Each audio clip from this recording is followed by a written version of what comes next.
खालसा पंथ के प्रथम गुरु गुरु नानक देव जी का जन्मोत्सव दरबार साहब अमृतसर और गुरुद्वारा शीशगंज दिल्ली के साथ साथ समस्त भारत एवं विदेशों में भी बड़ी श्रद्धा और भक्तिभाव से मनाया गया।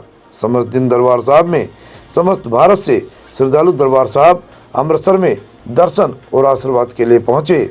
समस्त दिन दरबार साहब अमृतसर में प्रतिदिन की भांति अटूट लंगर का आयोजन हुआ, जिसमें आए हुए भक्तों ने प्रसाद ग्रहण किया। संध्या आरती के बाद जबरदस्त आतिशबाजी का प्रदर्शन हुआ, जिससे आए हुए श्रद्धालु अभिभूत हुए। श्रद्धा सुमन अर्पित करने का क्रम देर रात तक चलता रहा। आइए बताते हैं विस्तार से। वाहिगुरु जी का खालसा वाहिगुरु जी की फतेह। दास ਗਿਆਨੀ प्रहलाद सिंह गुरुद्वारा श्री गुरु सिंह सभा ਧੰਨ ਧੰਨ ਸਾਹਿਬ श्री गुरु नानक देव महाराज जी का 556वां प्रकाश गुरपुरब सारिया संगतां ने बड़े श्रद्धा भावना के नाल मनाया। ਧੰਨ ਧੰਨ ਸਾਹਿਬ श्री गुरु नानक देव जी महाराज का प्रकाश 1526 संमत विच ननकाना साहब जिहदा नाम पहला राय भोए की तलवंडी सी, उत्थे पाकिस्तान दे विच वो जगह है ननकाना साहब अजकल बजदा है। उत्थे गुरु नानक साहब जी का प्रकाश होया। महता कालू जी के गृह विखे माता त्रिपिता जी की कुख तो अवतार होया। जदों जदों भी धरती से अधर्म बढ़ता है, पाप बढ़ता है, तद परमात्मा अपना रूप उठा के संसार विच पाप का नाश करने वास्ते धर्मियों का उद्धार करने वास्ते अवतार लेंदे हैं। तो गुरु नानक साहब सच्चे पातशाह जी ने प्रकाश धारण किया, संसार विच आए, संसार का रटन किया, 4 उदासियां कीतियां, थां पर थां पहुँच करके बड़े बड़े पापियां नूं, अधर्मियां नूं, राक्षसां नूं, कौडे वर्गे राक्षसां नूं, बली कंधारी वर्गियां नूं, सज्जन ठग वर्गियां नूं, भूमीए चोर वर्गियां नूं सतनाम का उपदेश दे के ताड़ना किया। सारे संसार का चक्कर लाया अते सब नूं धर्म दया सिखाई, अधर्म का नाश किया। खालसा का अर्थ है शुद्ध। खालसा शब्द फारसी शब्द खालिस से उत्पन्न है। खालसा सिख धर्म का प्रधान पंथ है।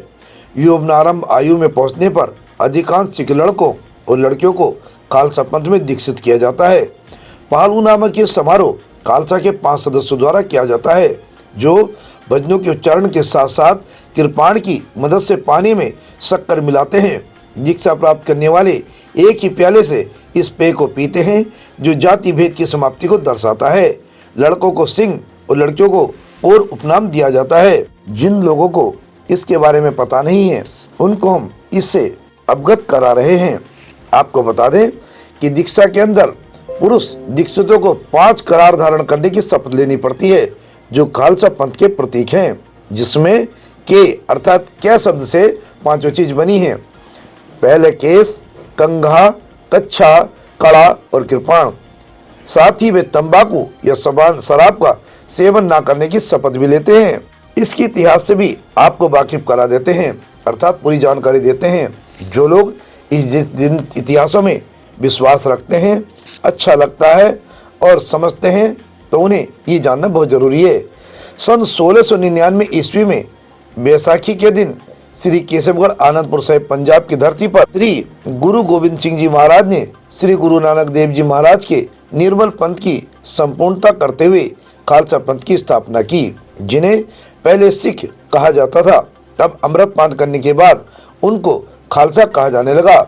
सच तो यह है कि खालसा पंथ के निर्माण के पीछे गुरु नानक देव जी का सतनाम का गुरु मंत्र, सत्यता और एकता की भावना, ईश्वर भक्ति का संदेश, मानव को सत्य पथ पर चलने का आदेश, गुरु आनंद देव जी की सेवा, शालीनता और संतोष का उदाहरण, गुरु अमरदास की गुरु महिमा से उनके सत्य रूप का प्रतीक, गुरु नामदास की संगत पंगत का व्यवस्था, गुरु अर्जुन देव जी के सत्य प्रति बलिदान और नम्रता, गुरु हरगोविंद जी की ललकार, गुरु हरराय जी का गुरु घर में आए को आशीर्वाद, गुरु हरिकृष्ण जी द्वारा गुरु गद्दी की प्रतिष्ठा में अचल लीला, गुरु तेग बहादुर जी द्वारा देश और सनातन धर्म की रक्षा में दिल्ली के चांदनी चौक में अपना सिर देकर नई परंपरा का प्रकाश है।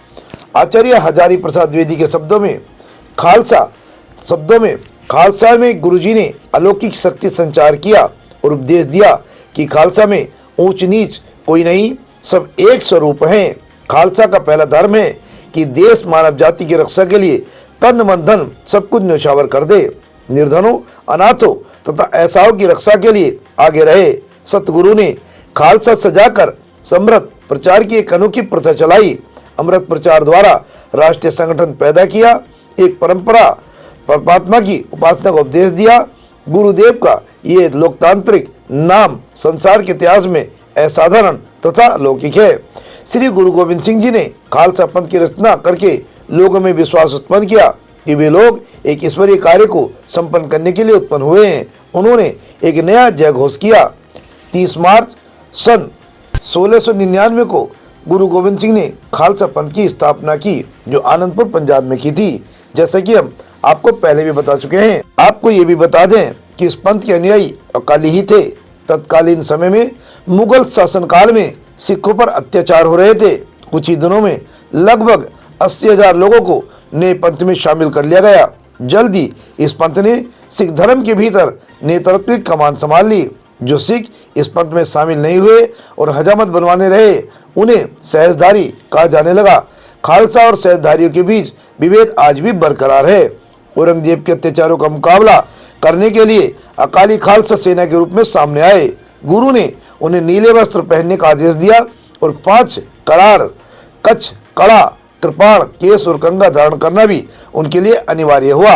अकाली सेना की एक शाखा सरदार मान सिंह के नेतृत्व में निहंग सिंघी के नाम से प्रसिद्ध हुई।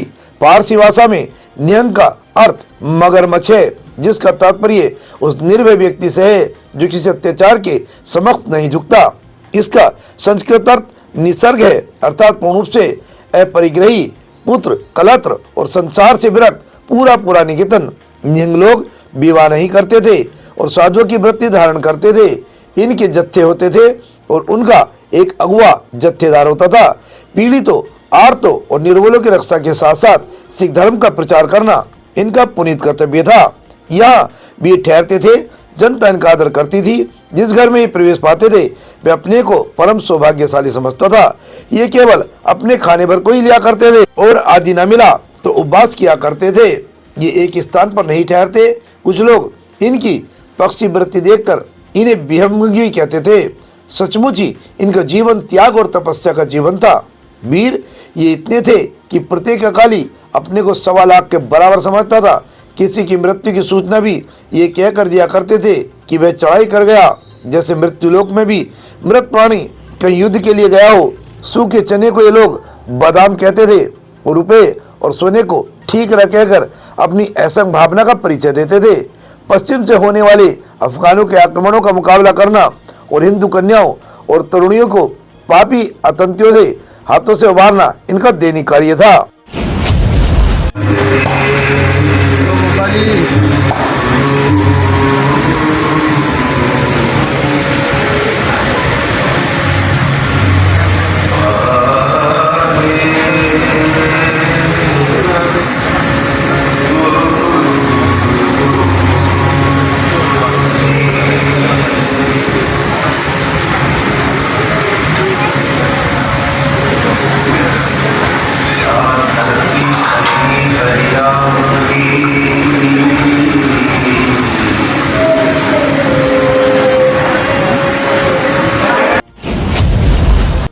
गुरुद्वारा साहिब, अमृतसर, दिल्ली, हरिद्वार से परिपाटी न्यूज टीम के साथ चंद्रशेखर गोस्वामी की एक खास रिपोर्ट।